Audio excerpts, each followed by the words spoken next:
জালিম যারা হয়ে উঠেছে, এই নব্য জালিমদের বাংলাদেশে আর জায়গা দেওয়া হবে না। যারা দেশকে 5 আগস্ট পরবর্তী ক্ষমতায় যাওয়ার পূর্বে ইজারাদারি মনে করে এদেশের জনগণকে জুলুম নির্যাতন আর নিষ্পেষণ করেছে, এই জুলুমবাজদের এই বাংলাদেশের জনগণ আর দেখতে চায় না।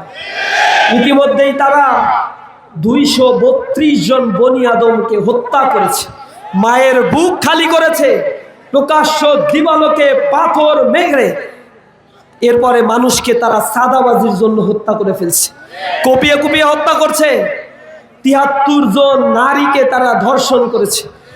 2-3 দিন আগেও মিরেশ্বরায়ে 7ম শ্রেণীতে অধ্যয়ন করা একজন বোনকে ছাত্র দল, যুব দল, বিএনপির নেতাকর্মীরা একসাথে সংঘবদ্ধভাবে তারা ধর্ষণ করছে। ইন্না লিল্লাহি ওয়া ইন্না ইলাইহি রাজিউন।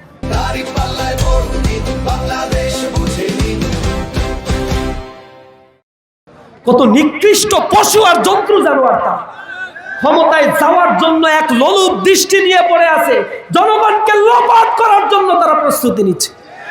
আপনারা বুঝতে পারছেন না, তারা যে কার্ডের ট্রাম্প কার্ড খেলছে, এই কার্ডের প্রতিশ্রুতি তারা এর আগেও দিয়েছিল। তারা কার্ডের প্রতিশ্রুতি দিয়ে 2001 সালে তারা বলেছিল যে আমরা কৃষকদের 5,000 টাকা ঋণ সহ মওকুফ করে দিব। তারা বলেছিল বেকারদেরকে আমরা ভাতা দিব। তারা তাদের প্রতিশ্রুতি রাখে নাই। তারা বলেছিল দ্রব্যমূল্যের দাম কমাবো, সিন্ডিকেট কমাবো, পারে নাই।